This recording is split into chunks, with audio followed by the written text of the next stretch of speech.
SeaWorld is keeping a close eye on a killer whale blamed for killing a trainer.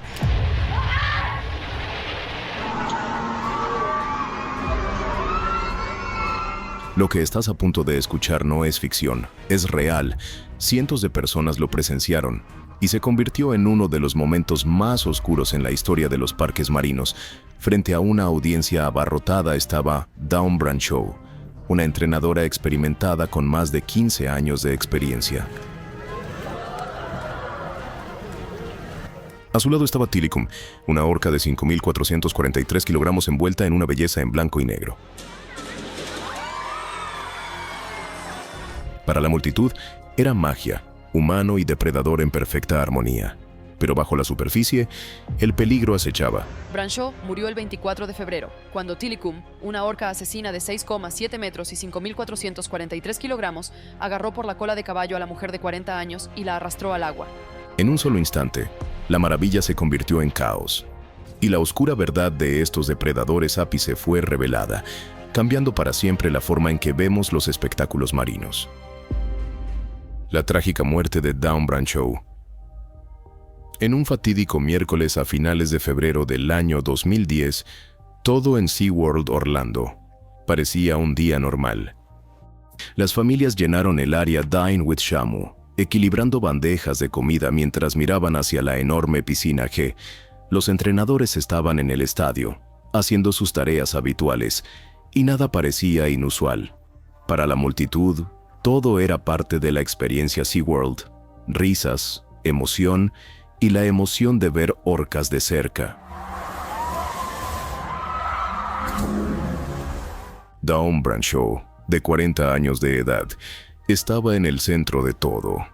No era solo otra entrenadora. Era la estrella del parque, la que todos reconocían por los comerciales y espectáculos. Tenía años de experiencia. Los visitantes la adoraban y sus colegas confiaban en ella. Esa tarde, ella no intentaba nada arriesgado según sus estándares.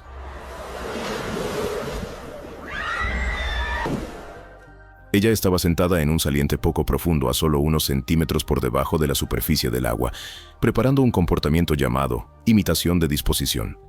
Era una de esas rutinas simples destinadas a impresionar sin superar ningún límite. Ella se recostaría en el saliente y la orca se voltearía sobre su espalda, imitando su pose, sin buceos, sin nado, sin acrobacias. Era el tipo de tarea que los entrenadores describían como segura, pero luego llegó el momento que cambió todo. Dawn se inclinó cerca, frotando el rostro del cetáceo como lo había hecho cientos de veces antes, y en un abrir y cerrar de ojos, algo salió terriblemente mal. El entrenador Jan J. Topoleski testificó más tarde que ella repentinamente se agarró de su cola de caballo mientras la ballena la tiraba hacia abajo. Todd Connell acababa de apagar su cámara de video cuando la entrenadora Dawn Brancheau fue atacada y asesinada. Otro testigo, el oficial de seguridad Freddy Herrera, juró haber visto a la ballena agarrarla del brazo. Incluso el juez en la audiencia de la Administración de Seguridad y Salud Ocupacional años después admitió que nunca se sabría el detalle exacto, pero el resultado no estaba en debate. En un movimiento violento, fue arrancada del borde y arrastrada hacia las profundidades del agua. Al principio, el público no entendía lo que estaban viendo. Podría haber parecido parte del espectáculo, pero en cuestión de segundos, el tono cambió y comenzó el pánico. Las alarmas sonaron de inmediato. Los entrenadores emitieron el tono de llamada bajo el agua, un sonido agudo que normalmente señalaba a la ballena que regresara a un lugar objetivo. Lo ignoró. Golpearon la superficie de la piscina, otra señal que había sido entrenado para reconocer. Aún nada. Las redes salieron. Las puertas se cerraron de golpe. El personal se apresuró a mover a las otras ballenas, tratando de aislarlo y guiarlo hacia la piscina médica más pequeña. Los entrenadores finalmente tuvieron que persuadir a la orca para que entrara en una piscina pequeña y elevarla fuera del agua antes de poder liberar a Brancheau de sus mandíbulas. Cada uno de estos pasos formaba parte de su entrenamiento de emergencia, pero esta vez, nada funcionó lo suficientemente rápido. Si estuvieras en las gradas, los primeros segundos podrían haberse sentido como una prolongación dramática del acto. Entrenadores corriendo, silbatos sonando. Los invitados habían visto esas cosas durante los espectáculos antes, pero el ambiente cambió casi instantáneamente. Los silbatos se volvieron frenéticos. Las caras de los entrenadores se volvieron pálidas y los oficiales de seguridad se apresuraron a alejar a los invitados de las barandas. En cuestión de minutos, quedó claro que esto ya no era entretenimiento. El área de comedor se había convertido en el escenario de una lucha a vida o muerte, y las familias que habían estado riendo momentos antes, ahora estaban de pie en silencio atónito. Lo que siguió fueron 45 minutos de horror. La orca se negó a soltarse. Los entrenadores y el personal hicieron todo lo que les habían enseñado, pero la ballena superó cada intento. Finalmente lograron llevarlo a la piscina médica, y solo entonces pudieron recuperar el cuerpo de Dawn. La cifra, 45 minutos, no era especulación ni rumor. Provenía directamente de un testimonio jurado durante las audiencias. Casi una hora de caos, miedo e intentos fallidos de salvar a una de sus entrenadoras más experimentadas. Cuando finalmente sacaron su cuerpo, las lesiones hablaban por sí solas. Había sido golpeada violentamente y sumergida repetidamente. Se rompieron huesos, las articulaciones dislocadas, todo en línea con la brutal realidad de estar atrapada por un depredador de 5.435 kilogramos. Esa escala es casi imposible de comprender. La familia miró con horror mientras la orca asesina de 5.443 kilogramos, Tilikum, agarraba a la entrenadora veterana de 40 años desde la plataforma por su trenza. 5.443 kilogramos, 7 metros de puro músculo y poder. Lo que un animal así podría hacer en un solo segundo, ningún grupo de humanos con redes y alarmas podría deshacerlo ni siquiera después de casi una hora de intentar. Solo después de todo ese caos, los fríos y clínicos registros entraron en la historia. La oficina del sheriff del condado de Orange registró la emergencia aproximadamente a las 13:37 de la tarde en la dirección oficial de SeaWorld, 7007 Sea Harbor Drive. El día siguiente, el médico forense del Distrito 9 realizó la autopsia y entregó el fallo oficial. Causa de muerte, ahogamiento con lesiones traumáticas. Causa de muerte, accidente. Las palabras en el informe eran simples, incluso desapegadas, pero detrás de ellas había una tragedia que sacudió a SeaWorld hasta su núcleo y se desarrolló frente a una audiencia horrorizada que nunca olvidaría lo que vio. En el periodo inmediato, SeaWorld suspendió los espectáculos, pero la pausa no duró mucho. En pocos días, el estadio volvió a estar en funcionamiento, aunque las cosas se veían diferentes. Los entrenadores ya no podían estar en el agua durante las actuaciones, se les exigía mantener más distancia de los animales, y por un tiempo, esa orca específica fue retirada de los espectáculos por completo. El gobierno federal actuó rápidamente. OSHA citó a SeaWorld por exponer a los entrenadores a riesgos evidentes de ahogamiento y lesiones. SeaWorld respondió con firmeza, llevando el caso a una audiencia de 9 días en 2011. En mayo de 2012, el juez de derecho administrativo falló en contra de la empresa, dejando claro que los entrenadores en contacto cercano con las ballenas enfrentaban peligros prevenibles. La sentencia requirió que SeaWorld instalara barreras o impusiera distancias mínimas que funcionaran como barreras durante los espectáculos. El juez incluso señaló la posición de Dawn ese día, como prueba de que incluso una configuración de rutina podría volverse fatal. SeaWorld apeló, pero en abril de 2014, el Tribunal de Apelaciones de los Estados Unidos para el Circuito de D.C. confirmó la decisión en un fallo de 2-1. El tribunal dejó claro que el contacto cercano durante los espectáculos era un peligro reconocido y que las barreras o la distancia eran razonables y necesarias. Los jueces incluso señalaron que SeaWorld ya había estado realizando sus espectáculos bajo esas mismas restricciones desde el incidente. La ley no requería que la empresa cerrara, les requería hacer negocios de manera segura. Desde entonces, las diferencias fueron obvias. Los entrenadores ya no surfeaban ballenas ni montaban aletas dorsales, ya no se zambullían en el agua junto a ellos. En cambio, se pararon en plataformas, detrás de barandillas o incluso detrás de vidrio. Daban señales desde una distancia segura. Un ejecutivo de SeaWorld incluso admitió durante el testimonio que, antes del accidente, los entrenadores a menudo estaban a solo cerca de 1,5 metros de distancia de una ballena. Después de las nuevas reglas, esa distancia se extendió a alrededor de 3 metros. Para alguien en la audiencia, eso podría no parecer gran cosa, pero para la seguridad, esos pocos metros extra hicieron toda la diferencia. Luego vino otro gran cambio. En 2016, SeaWorld anunció que las orcas ya viviendo en sus parques serían la última generación. No habría más programas de reproducción nunca más. Además, dijeron que los viejos espectáculos llamativos desaparecerían lentamente y serían reemplazados por algo más educativo.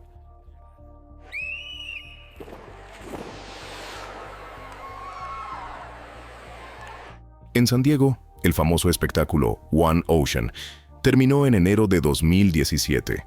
Orlando y San Antonio siguieron más tarde, lanzando el nuevo formato Orca Encounter a principios de 2020.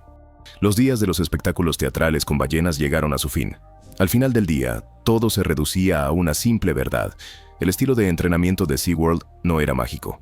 Era un entrenamiento básico de comportamiento. Los entrenadores no creían que las ballenas pensaran como las personas, solo usaban señales, gestos con las manos y recompensas alimenticias. Todo el equipo funcionaba solo si el animal decidía colaborar.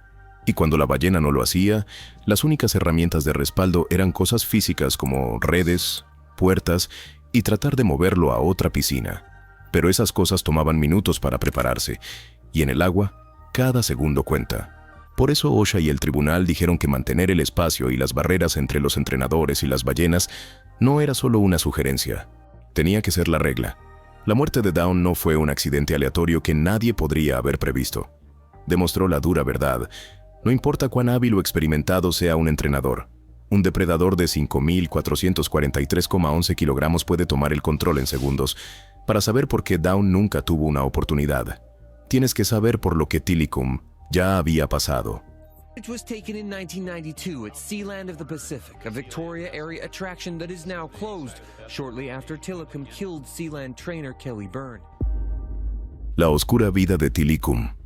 Mucho antes de ese impactante día en 2010 cuando SeaWorld Orlando fue noticia internacional, Tilikum ya había vivido una vida que solo podría describirse como brutal. No nació en un tanque de concreto, ni se crió con entrenadores. Era un bebé salvaje, nadando libremente con su grupo frente a la costa de Islandia.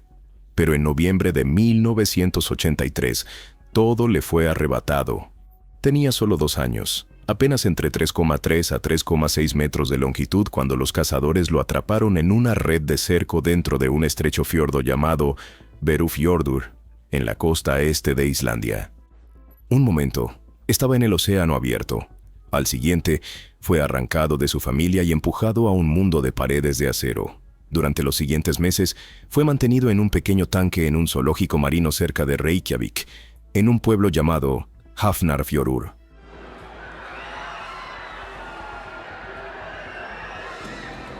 Imagina una ballena bebé acostumbrada a kilómetros de mar abierto de repente, avanzando y retrocediendo en una piscina apenas lo suficientemente grande para moverse. Después de meses de esto, fue enviado a través del Atlántico a Canadá.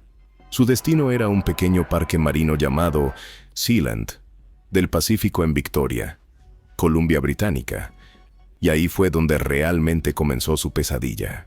Sealand lo emparejó con 2 ballenas hembras mayores, Haida 2 y Nutka 4. La piscina del espectáculo no era grande, según ningún estándar, pero las noches eran aún peores. Después de cada actuación, las 3 ballenas eran encerradas juntas dentro de un corral de acero llamado El Módulo.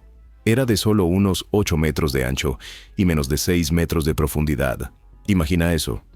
3 enormes orcas fueron confinadas en un espacio apenas más grande que una piscina de jardín. Cada noche, a las 17:30, eran empujadas allí y no se les dejaba salir hasta la mañana, 14 horas y media cada vez, atrapadas sin espacio para nadar. Los entrenadores admitieron esto más tarde en informes detallados y entrevistas. Esa configuración desmanteló a Tilikum. Las hembras mayores lo acosaban constantemente. Los entrenadores a menudo veían marcas de rastrillos, líneas ensangrentadas arañadas en su piel donde las hembras habían arrastrado sus dientes por su cuerpo. La comida no era solo comida, era control. Si no realizaba una señal correctamente, recibía menos. Desarrolló úlceras estomacales y necesitaba medicación. Cada parte de su vida estaba gobernada por el estrés. Esto es lo que soportó durante años en Sealand. El video era parte de una solicitud de emergencia para trasladar a Tilikum de este entorno insalubre. Y luego llegó el 20 de febrero de 1991, el día que todo se rompió. Después de un espectáculo rutinario, la entrenadora de 20 años, Kelty Byrne, resbaló y cayó en la piscina principal de las ballenas. Lo que siguió fue un caos. Las 3 ballenas, Tilikum, Haida 2 y Nootka 4 la rodearon. El personal lanzó cuerdas, postes y redes al agua, desesperados por salvarla, pero nada funcionó. Testigos dijeron que las ballenas tomaron turnos bloqueando su escape, tirándola bajo el agua una y otra vez hasta que se ahogó. El veredicto del forense canadiense fue directo: muerte por ahogamiento causada por la inmersión forzada por orcas. No fue un misterio extraño. La gente lo vio suceder. Esa muerte destruyó la reputación de Sealand. El parque intentó seguir adelante, pero la presión, las demandas y las preocupaciones de seguridad se acumularon. A finales del año 1992, el parque cerró definitivamente. Las ballenas fueron vendidas.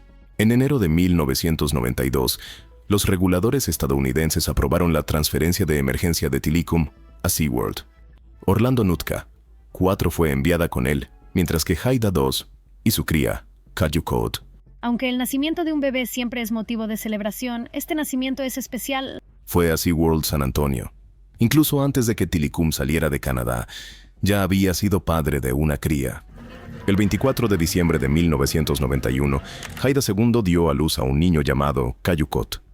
Ese detalle demuestra cómo Sealand había emparejado a este joven macho estresado con hembras mayores para la reproducción antes de que estuviera completamente desarrollado.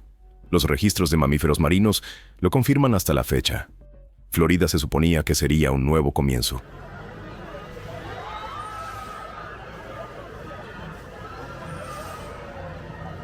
SeaWorld Orlando tenía una instalación más grande, más entrenadores y más dinero, pero la ballena en sí no cambió. Para entonces, Tilikum era enorme, alrededor de 6,7 metros de largo y cerca de 5.400 kilogramos, la orca más grande en cautiverio. SeaWorld conocía su historia, sabían los riesgos. Desde el principio fue etiquetado solo para trabajos secos. Eso significaba que nadie debía entrar al agua con él. Los entrenadores trabajaban solo desde las plataformas al borde de la piscina o detrás de barreras. Los observadores siempre estaban presentes, las alarmas siempre estaban activadas, y los nuevos empleados asistían a algo que los entrenadores llamaban la charla Tilik. Era tan directo como suena. La advertencia era sencilla: si alguna vez terminas en la piscina con él, podrías no salir con vida. A pesar de las reglas, Tilikum todavía protagonizaba espectáculos. Tilikum continuó actuando hasta hace aproximadamente 2 meses, pero las actuaciones cambiaron drásticamente. Hizo grandes comportamientos superficiales, saltos altísimos, salpicaduras que empapaban el agua, impresionantes trucos de alineación. Pero una regla permaneció inquebrantable: nunca ningún entrenador en el agua. Los propios manuales de operación de SeaWorld tenían páginas enteras dedicadas específicamente a Tilikum. Solo los entrenadores más experimentados podían incluso dirigir sus sesiones, e incluso ellos tenían que mantener una distancia estricta. Pero SeaWorld lo usaba para algo más también: la reproducción. Tan pronto como llegó, Tilikum se convirtió en su macho más valioso. Su árbol genealógico está detallado en los registros públicos. En 1993 fue padre de Taku con Katina, y también de Niar con Gudrun. En 1996 llegó Una. En 1998, Tsumar. En 1999, Tuar. En el año 2000, Tekoa. Y en el año 2001 llegó el Granito. Kasatka en SeaWorld San Diego dio a luz a Nakai. Un becerro macho de 158 kilogramos. Nakai fue la primera orca nacida por inseminación artificial. Y su padre fue Tilikum. Durante la década de 2000, SeaWorld continuó confiando en él como su principal toro reproductor, tanto a través de la reproducción natural como de la inseminación artificial. El número exacto de sus crías se debate dependiendo de qué bases de datos se cuenten, pero para el año 2010 había engendrado más de 12. Después de su muerte, National Geographic estimó el total de su vida en 21. No solo formaba parte del espectáculo, era la base del acervo genético de SeaWorld. Pero incluso con su importancia, el archivo de Tilikum nunca decía seguro. En 1999, mucho antes de la tragedia de Down Branch, el personal de SeaWorld llegó una mañana y hizo un descubrimiento sombrío. El cuerpo de Daniel Dukes, de 27 años, estaba tendido sobre el lomo de Tilikum dentro de la piscina. Hombre de 27 años encontrado muerto en un tanque de orca asesina en SeaWorld. La víctima es Daniel P. Dukes de Carolina del Sur. Los duques se colaron en el parque durante la noche y nadie vio lo que pasó. El forense dictaminó que se trató de un ahogamiento. SeaWorld no presentó un informe formal del incidente porque no hubo testigos, pero la empresa cambió inmediatamente ciertos procedimientos sobre cómo manejaban a Tilikum después, especialmente al usar las sondas gástricas. Con el tiempo, las normas de seguridad alrededor de Tilikum se volvieron aún más estrictas. Los entrenadores registraron cada comportamiento extraño o agresivo. Los informes se compartieron entre parques. Para Tilikum específicamente, solo a los entrenadores de más alto nivel se les permitía acercarse a él. Si un entrenador no estaba autorizado al más alto nivel, simplemente no trabajaban con él en absoluto. Para finales de la década del 2000, todos en SeaWorld Orlando entendían las reglas: no ingresar al agua. Punto. Siempre sabe qué puertas están abiertas. Mantén a un observador sobre él en todo momento. Aprende los códigos de las sirenas y una regla que se inculca a cada nuevo empleado. Si Tilikum tenía algo en la boca, ya sea un juguete o un equipo, nunca lo apresures para recuperarlo. Tenía un historial de aferrarse a objetos y no devolverlos rápidamente. Esa advertencia incluso fue parte del Tilikum Talk oficial. No se trataba solo de seguridad, sino de supervivencia. Esa era la realidad de Tilikum hasta febrero de 2010. Era la orca más grande en cautiverio, el criador más importante que tenía SeaWorld y el animal del cual todos los entrenadores eran advertidos que podría quitarles la vida en segundos si cometían un error. Décadas de advertencias, décadas de incidentes, décadas de estrictas reglas, y aún así, la tragedia encontró una manera de entrar. La verdad es que la tragedia de Dawn no fue la primera. De hecho, otro entrenador había sido asesinado solo 2 meses antes al otro lado del Atlántico. Los aterradores últimos minutos de Alexis Martínez. 2 meses antes de la impactante muerte de Dawn Brancheau en SeaWorld Orlando, otra tragedia se desarrolló lejos. Al otro lado del Atlántico era Nochebuena, el 24 de diciembre de 2009, en un parque marino llamado Loro Parque, en Tenerife, una de las Islas Canarias. Esa mañana, el entrenador de 29 años Alexis Martínez entró al trabajo como siempre lo hacía. Al final del día, nunca saldría de nuevo. La orca que lo mató fue Keto. El 24 de diciembre de 2009, Alexis Martínez fue asesinado por una orca durante una sesión de entrenamiento. Una orca macho masiva que SeaWorld había prestado al parque español. Alexis no era un novato que acababa de empezar. Llevaba años siendo parte del parque. Primero trabajó con pingüinos y delfines, pero para el año 2006 se había ganado un lugar en el equipo de orcas de élite. Las personas que lo conocían lo describían como apasionado, trabajador y dedicado a los animales. Pero detrás de las sonrisas también tenía dudas. Le dijo a su novia, Estefania Luis Rodríguez, que las ballenas a veces actuaban de manera agresiva. Ignoraron señales, se negaron a seguir órdenes y mostraron comportamientos que le inquietaron. Incluso le dijo que había pensado en dejar el trabajo por completo. Estas no eran quejas menores. Para los entrenadores, son señales de advertencia serias de que los animales están estresados, frustrados o impredecibles. En ese momento, Orca Ocean albergaba 4 orcas: Keto, Tekoa, Kohana y Skyla. Los 4 habían sido trasladados desde SeaWorld en el año 2006 como parte de una asociación de reproducción y entrenamiento. SeaWorld no solo los envió y se fue, se mantuvieron profundamente involucrados en prácticas de entrenamiento y controles de seguridad. Sobre el papel, se suponía que el Loro Parque iba a funcionar con los mismos estándares que los grandes parques de SeaWorld en los Estados Unidos. Lo que allí ocurriera se reflejaría directamente en SeaWorld, pero ya habían surgido problemas. En octubre del año 2007, Tekoa, el macho más joven, atacó a la entrenadora Claudia Bolhard durante una sesión. La agarró, la arrastró al fondo y la golpeó contra una puerta. Claudia casi muere. Ella sobrevivió gracias a la reanimación cardiopulmonar y a la cirugía, pero el susto fue real. Después de eso, Loro Parque detuvo todo el trabajo en el agua durante meses. También bajo el agua, para acercarse a ella y hacerle saber que se va a terminar el comportamiento. Así que los otros tendrán que adaptarse a eso porque también tendrán que aprenderlo. Trajeron desfibriladores y pusieron límites a Tekoa. Y ese no fue el único momento violento. Alrededor de ese mismo tiempo, Tocoa se metió en una pelea con otra ballena durante una actuación.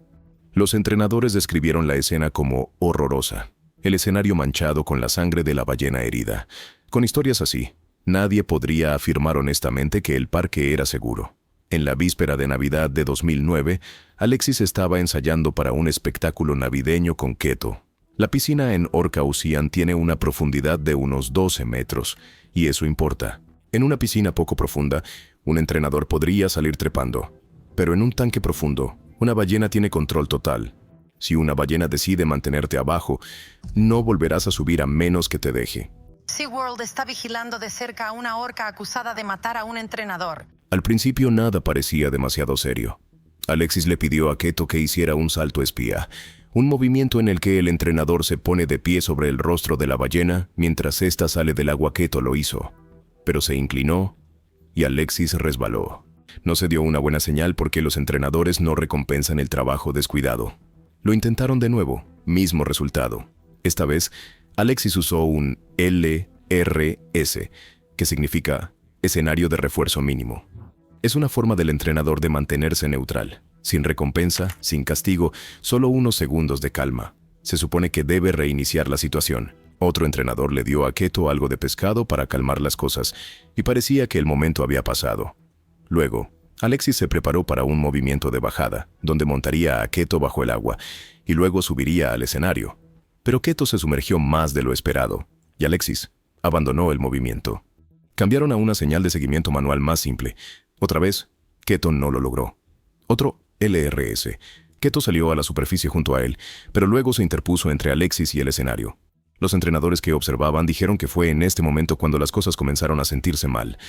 Alexis emitió una señal de tono submarina, pidiendo a Keto que se moviera hacia el entrenador Brian Rochach en el escenario. Keto respondió, pero Brian pudo ver los ojos de la ballena abiertos y desenfocados. Mantuvo un objetivo manual en Keto y le dijo en voz baja a Alexis que nadara lentamente hacia la plataforma deslizante para salir. Fue entonces cuando todo se rompió. Keto ignoró el objetivo, se dio la vuelta y lanzó a Alexis al fondo de la piscina de 12 metros. Los entrenadores inmediatamente entraron en modo de emergencia, golpeando cubos, golpeando la superficie, lanzando sonidos de llamada. Keto salió solo a la superficie, tomó aire y luego se sumergió de nuevo. Cuando volvió a subir, Alexis estaba inerte, colgado sobre su plataforma. Los entrenadores arrojaron una red y se apresuraron a empujar a las otras ballenas hacia una piscina trasera. Keto los retrasó metiendo la cabeza en la puerta durante casi un minuto, demorando el rescate. Para cuando Alexis fue sacado, había estado bajo el agua durante casi 3 minutos completos, excepto por ese breve momento en que fue levantado a la superficie. We found out that even though this trainer was injured, investigators determined SeaWorld did not violate any workplace safety rules. El personal comenzó la reanimación cardiopulmonar de inmediato. Se utilizó un desfibrilador. Se llamó a una ambulancia, pero nada pudo traerlo de vuelta. Alexis fue declarado muerto. Al principio, el parque intentó suavizar la historia. Los funcionarios sugirieron que podría no haber sido un ataque. Dijeron que tal vez Keto simplemente había movido su cuerpo, aplastando a Alexis por accidente. Pero la autopsia reveló la verdad. El informe forense lo calificó como una muerte violenta. Sus costillas y esternón estaban rotos, sus pulmones estaban magullados y desgarrados, su hígado fue roto, y había marcas de dientes que coincidían con una horca. La causa de muerte fue listada como edema pulmonar, líquido en los pulmones. La causa más profunda fue asfixia mecánica. En palabras sencillas, su pecho fue aplastado y se ahogó. La prensa española confirmó más tarde que la autopsia usó la palabra agresión. Los entrenadores que estaban allí usaron la palabra ataque. A pesar de eso, el parque volvió a los espectáculos en cuestión de días, aunque los entrenadores se mantuvieron fuera del agua durante un tiempo. Para la familia de Alexis, el dolor se agravó por la confusión y la falta de comunicación. Alrededor de las 11:25 de esa mañana, sonó el teléfono de Estefania. La identificación de llamadas mostraba que era el teléfono de Alexis, pero cuando contestó, era un supervisor. Le dijo que había habido un incidente, pero que Alexis estaba bien y siendo llevado a un hospital. Eso no era cierto. Él no estaba en ese hospital en absoluto. A las 12:30, cuando la madre de Estefanía y Alexis llegó al Hospital Bellevue en Puerto de la Cruz, le dijeron que él ya se había ido. La autopsia luego confirmó que su hora de muerte fue a las 11 horas y 35 minutos. Una entrenadora en SeaWorld Orlando fue llevada de urgencia al hospital después de ser mordida por una orca. Estefanía luego dijo que se sintió engañada. El parque insistió en que la confusión fue solo el caos de la emergencia, lo que hizo que la tragedia fuera aún más aterradora para los entrenadores en todas partes, fue que Keto no se consideraba una ballena peligrosa. No era como Tilikum en SeaWorld Orlando, que siempre fue señalado como fuera de límites para el trabajo acuático. Keto fue autorizado para el entrenamiento en el agua. Por eso Alexis estaba en la piscina con él desde el principio. La dinámica social en el parque lo empeoró. Los entrenadores ya habían visto peleas, marcas de rastrillos sangrientas y enfrentamientos violentos entre las ballenas. Algunos que habían trabajado en parques de Estados Unidos dijeron que nunca habían visto tanto caos. El comportamiento de Keto ese día no surgió de la nada. Fue el resultado de años de tensión dentro de ese tanque. Los entrenadores dependen de las señales de llamada y LRS todos los días. Se supone que debe funcionar así. Recompensa cuando la ballena lo hace bien. Permanece neutral cuando lo hace mal y no generes frustración. Pero cuando una ballena ya está estresada, demasiadas respuestas neutrales pueden empeorar las cosas. Al observar la sesión de Alexis, está claro cómo las cosas se salieron de control rápidamente. Lo que comenzó como un pequeño error se convirtió en un colapso mortal en segundos. Después, el Ministerio de Trabajo e Inmigración de las Islas Canarias intervino. Su informe calificó la actividad como intrínsecamente arriesgada. Dijeron que la única manera real de prevenir muertes como esta era dejar de hacer trabajos en el agua por completo. La familia de Alexis sí recibió una compensación del seguro, pero las leyes españolas hicieron que las demandas fueran casi imposibles. Se abrió un caso penal, pero para el año 2012 se cerró por falta de pruebas de un delito. El parque se mantuvo en su línea, llamándolo un accidente. Los críticos señalaron la autopsia y el historial de incidentes como prueba de que el peligro estaba integrado en el trabajo. Y eso es lo que hace esta historia tan inquietante. Esto no fue al azar. Ocurrió solo 2 meses antes de la muerte de Dawn Brancheau, en Orlando. Tilikum la orca murió después de más de 2 décadas en SeaWorld Orlando, donde se hizo conocido por matar a un entrenador. 2 entrenadores, 2 parques diferentes, 2 ballenas diferentes, pero la misma realidad. Las ballenas asesinas son depredadores masivos e impredecibles. Son inteligentes, sociales y a veces volátiles. Los entrenadores pueden amarlos, pero el amor no elimina el riesgo. Para Alexis, para Dawn y para cada entrenador que alguna vez ingresó a esas piscinas, el peligro siempre estaba allí, esperando justo debajo de la superficie. Gracias por ver. Nos vemos en nuestro próximo video.